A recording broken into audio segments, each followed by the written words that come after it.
guys, welcome to the Man United Agenda. We are back. I'm just doing a quick update show as it's the transfer window. Man United need to do some signings, or something needs to change for sure, because we're out of money. We've got players that don't want to be at the club, and we need players to bring in. Big up to Matthew Bassett. How you doing, Matthew Bassett? Hope you're doing well. On your lunch, maybe on your lunch. I'm about to go to work. Before I do, I'm gonna bring a little show to you guys, just an update from what I've seen. I put the title as Kerkez because it's someone we know full well. Big up, we deserve better. How you doing, man? Good morning. Hope you're doing well. And big up to Andrew Williams as well. Of the agenda. Yes, I'm here just to talk briefly. Going to do a little 10-minute show, guys. I would like your contributions as well. Hear my thoughts on this. Here we go. Kerkez. He's from Bournemouth. He's the left back. Apparently, Man United have made inquiries for Kerkez, and he's our main guy. Also for Nouri from Wolves, who looks a decent guy as well. He's been playing in the Premiership. These are guys we can see week in, week out. And obviously Tyreek Mitchell from Crystal Palace, who I'm not really a huge fan of. But if you put them in order, so we've got Nouri, Kerkez, and Mitchell. Guys in the comments, who would you prefer at the club? Because obviously this position as a wing back, these guys play. A couple of them play fullback. I know Nouri does play as a wing back, but who would be more suitable for Manchester United? I'm saying Kerkez, 21 years old, 5'11", and really killing it right now at Bournemouth United.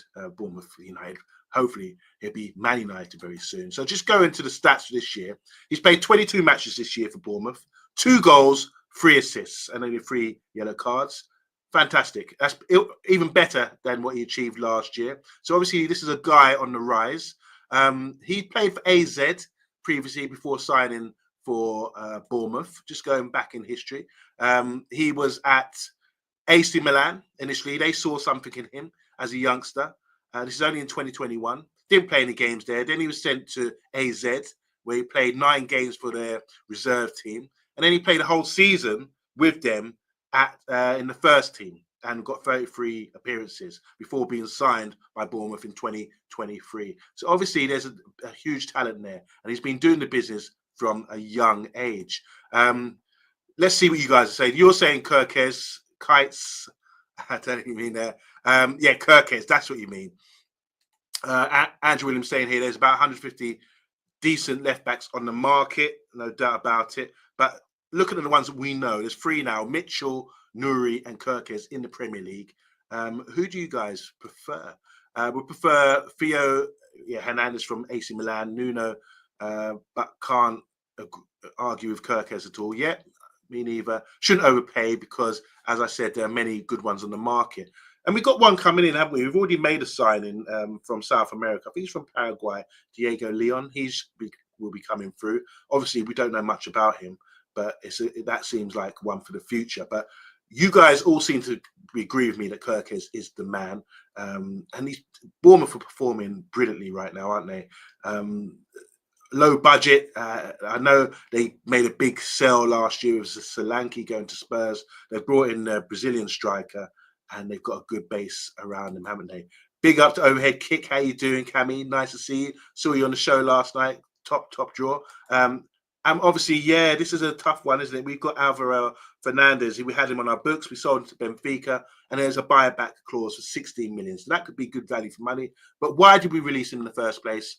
Are the guys qualified to sort of assess our current players? Because they seem to be letting people go. And Benfica were in a great game, weren't they? Did anyone see the Champions League game? Benfica against Barcelona. Davis, Alvaro, Robinson, just top of my head, plus Guru. Guru, is it? Gorju, or whatever his name is, the Denmark left back. There's so many. You're right, Andrew. I'll give you that. You're pretty right there. So no one's interested in Mitchell. He seems to be available as well. And Nouri from Wolves. Wolves struggling, really. They're down the bottom of the table, a bit like us. So he could be someone who's available. I like the look of him. So that's the left back situation. Just going through some more transfer news, guys. Just keep up with me. Monaco apparently are interested in signing Marcus Rashford and can afford a 315 grand a week wages loan deal. That sounds good. Rashford has given Barcelona 5 to 6 days to confirm whether or not a loan deal will be possible. So it looks to me like Rashford is looking for a big club like Barcelona. He would love to play for them. But Monaco chipped in and said they can pay his wages. So are we worried where he goes? Does it matter, or is just want him to leave? Because he's not getting any football at the moment, is he really? Thank you so much, Cammy. Say don't forget to hit the like button. Don't forget, guys, if you don't mind, it's just an afternoon show. Andrew's saying here, sensible to give Barcelona a deadline. Yes, indeed. Then they can shuffle the pack and decide if they want him or not. They're doing really well. They beat Real Madrid recently, didn't they? They had a good result against Benfica. Bit vulnerable still. I don't think they're at their peak form, but Rashford could be a good addition for them, most definitely. All right, moving on. Another story here. And this is about the system. I know, look, we had some comments from Amarin recently. There's people who are a bit like... raised an eyebrow to. Maybe he's been too honest, but a lot of listening on the radio today, and a lot of supporters seem to like his honesty. But do you guys like the honesty, or would you prefer him to keep things on the hush or be a bit more cryptic? How do you feel about that? I want to say big up to Graham as well. How you doing, Graham? Nice to see you. And big up all you guys in the chat. Welcome. What are you doing? Are you on your lunch break or something? All right. So here is some information about the system, because he's been quite stubborn, hard-headed, like a mule, our manager, about the system, and he's adamant that it's going to work. So sources are suggesting here that Man United would be alarmed if Amarin ditched his 3-4-3 system. There's an appreciation among the hierarchy that it is not the system to blame so much as the individual mistakes and some players lacking basics in terms of effort and application. So this is from above. So they're backing the manager. They're saying it's got nothing to do with the system necessarily. They want to persist with it. That's why they got the manager in, or they save him face. But they're saying it's more an issue of individual mistakes. We've seen that with Onana the other day. Players lacking the basics in terms of effort and application. Okay, so this is coming from above. I tend to agree with that. What do you think, guys? Is it the system, or is it what the board are saying, that players are lacking effort, application, and making individual mistakes? We watch the games week in, week out. We are qualified to have an assessment on that. Me personally, I know 3 at the back makes us a little bit vulnerable, but if we get it right, I think we can sort of improve. It's just, and we can't get much worse at the moment, can we? But I am seeing individual mistakes. I am seeing players with lack of effort. I'm seeing players with lack of application. We're seeing this live, and this is something we are qualified to judge. So do you agree with that, or would you prefer to go back to a more solid 4 at the back system, maybe? I love Ranić when he was honest. It was so refreshing to have a coach that actually tells you how it is. Tell it as it is. Charlie, how you doing, man? You certainly do. I like Ranić. I know Bath Time has an issue with him for good reason, but I thought he was very honest as well. Erik ten Hag was so delusional, says Andrew, and false at the end. And honesty is refreshing, but we have to not back ourselves into a corner. Wise words there. I want to big up to Dark Crow as well, and big up to everyone tuning in right now. Andrew's saying here, I sort of agree that it's individual and effort, but for instance, a 2-man midfield, that's not about application or mistakes. It's about not having enough bodies in midfield. How do we solve that? We've had this discussion on the show. I think with just one of the centre backs coming into the midfield to sort of help out could be a solution. But we saw what Brighton did to us with the first goal, and that created space for them to score. Then maybe one of the number 10s could drop back in, but then that leaves us vulnerable. So it's like chess, isn't it? It's about moving pieces and adjusting, and the players need to be on board with that as well. If you're content with 3 at the back, possibly a 3-5-2, okay, that gives an extra man midfield. That's from Andrew. And I think in different phases of play, without possession, maybe sometimes someone could drop in to make it look like a 3-5-2 or something like that. Big up to Simon Warner. How you doing, Simon? Hope you're doing well. Good morning. What are you doing for lunch, guys? What are you guys having for lunch? Or are you guys at work? What are you guys up to? We do it better. How you doing? It says, I've never been a fan of 3 at the back, and our wing backs are so pinned back at the moment. We are playing 5 at the back, hence the poor attack, and ironically poor defense as well. So there's another good point. Thank you. We deserve better. All right, let's move on. We talked about the Dane left back, Patrick Dorgu. He's to Man United have convinced Patrick Dorgu to join them with a very important proposal. Apparently, talks between Lecce and United are centred around a £30 million fee. That's reasonable, I'd say, for someone who's quite highly rated. £30 million. He's big and strong. We talked about him in the show the other day. I did want to include him with the other left wing backs we were talking about with Kerkez and Mitchell and Nuri, because we are familiar with these guys in the Premiership. I'm not so familiar with this guy, so I just left him out of that sort of conversation. But £30 million suggested here. More stories coming in. Napoli apparently have an opening bid for Garnacho. It was 42 million, including add-ons, but United want more. Naturally, come on, we want more than that. Conte will be pushing for the deal to go through, though, apparently. And Chelsea have now made contact with both United and Garnacho and are discussing whether they will be willing to bid or not. So I think Chelsea and Napoli, clearly there's some interest there. It's just about the price now. That's come from Fabrizio Romano, so it's quite an honest story. Talking about lunch, steak and sweet potato. Woo, nice. That's very wholesome. What are you guys having for lunch right now? Has Andy gone alone yet? Not that I know of, unless you guys can surf the web and find out. I've only got a few stories here just to jump on. Next one. Let's do this. This is Ruben Amorim. You probably heard this, but he says, I speak with Alex Ferguson several times. I try to call him to keep being positive. So obviously he's going through it right now. So he wants some feedback from the great Alex Ferguson. And as you can see here, I've got my little book collection. And Alex Ferguson, one of the best to do it. I'm reading this at the moment. Have you guys read Alex Ferguson's books? And what are your thoughts on him? I mean, has he left the club in a bad way? Bit vulnerable, because we haven't done anything since he's left. It's made him look even greater because we haven't achieved those sort of levels.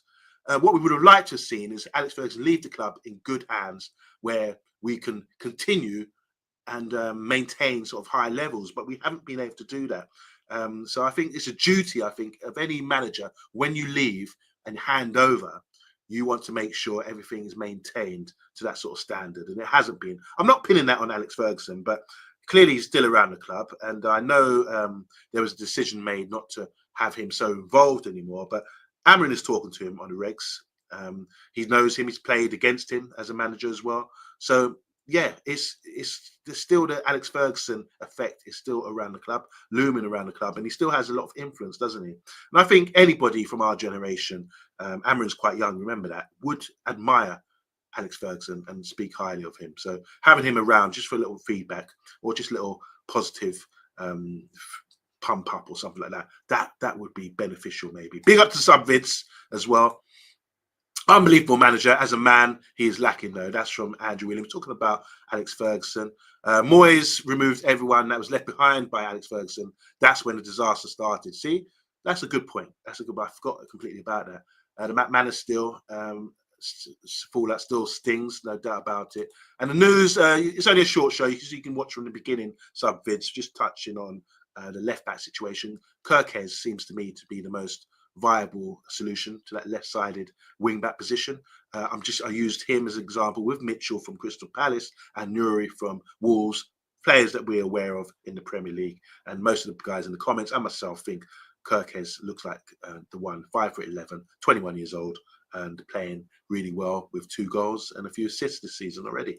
Simon Warner saying an apology is needed about his childish tantrum. Talking about Amorim.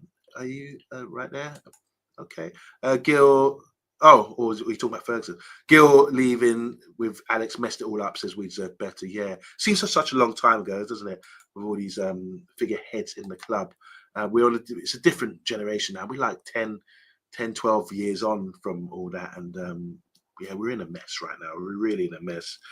Last story from me.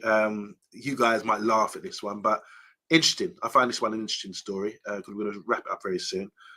Manchester United, Aston Villa, Newcastle and Tottenham are still monitoring Jack Grealish, his situation at Man City. As you know, he's signed for £100 million from Aston Villa, won the treble with them, but since then he's been out of favour. Is that someone you would consider? Look at his age. I don't think he'd be wise to go back to Aston Villa. They've done really well since he's left, with the money. They used the money really well. Where would he go? Because clearly he wants to get first team football, you imagine. Is he a player you like? Do you admire him? What do you think about his character? Would be a good fit for Manchester United? Would he go direct from City to United? I'm not so sure about Grealish. I do like him as a player, but it's just because of the rivalry. I don't know if he would come to direct from City to Manchester United. Andrew Williams is saying here, I really like Grealish. Would help any team if you get him motivated. That's a great point. He needs to be motivated to play. Grealish surely would go abroad to Simon Warner. Who could afford him? I don't know his wages, but he cost a lot of money, didn't he? Big up to Bilal. How you doing, Bilal? Nice to see you this afternoon. And here's another one. Charlie saying, I wouldn't mind a loan for Grealish. He's creative and he would work well in a 10 role. Yeah, I like that. I like that. Some bits are saying here, Pep stifled his natural flair. Interesting point. That's possibly a good point there. 4 years too late for me. He had his chance and he didn't come to us. But yeah, he's a quality player. I do like him. The way he keeps the ball so well. And he would be a benefit to any team in the Premier League and us when we're struggling. I don't know. But his character, would he be a good fit? Who knows? Pep's clearly has had his nose turned up by his behaviour, something he's doing. He can get you up the pitch, definitely, says Andrew. The way he keeps the ball, you can bring him up with everyone there. And as a character, I love him, says Andrew Williams. He's a Brummie, isn't he? There's a lot of Brummies in our agenda. We've got Matthew Bassett, he's a Brummie, isn't he? And Vincent's a Brummie as well. Yeah, big up to the Birmingham crew. Maybe not a star, but as a bloke, he's a very good guy. Okay, no doubt about it. All right, guys, this has just been a quick one. Thanks for tuning in. Enjoy your steak. We deserve better. That sounds delicious. I've got my lunch. I'm going to eat it later. I'm going to take it to work with me. He's amazing with fans as well, says Andrew Williams. So, guys, thanks again. Make sure you tune in tonight. We've got a show after the Champions League, I imagine.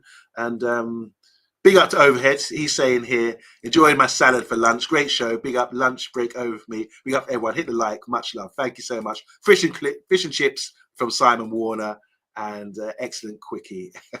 We like a quickie, don't we? Especially when you get to my age. Yeah, it doesn't last that long, so that's why we're out. Guys, I'm signing out now. Thank you so much for tuning in. Don't forget, tune in tonight for the Man United Agenda, and we will keep you updated for the rest of the transfer window of any updated news. Myself, before I work at 12, I will drop in and do a show, and we'll keep yourself on that alarm button so you get notified as soon as we're there. But as for now, I'm signing out. Tune in tonight with the boys. See you later.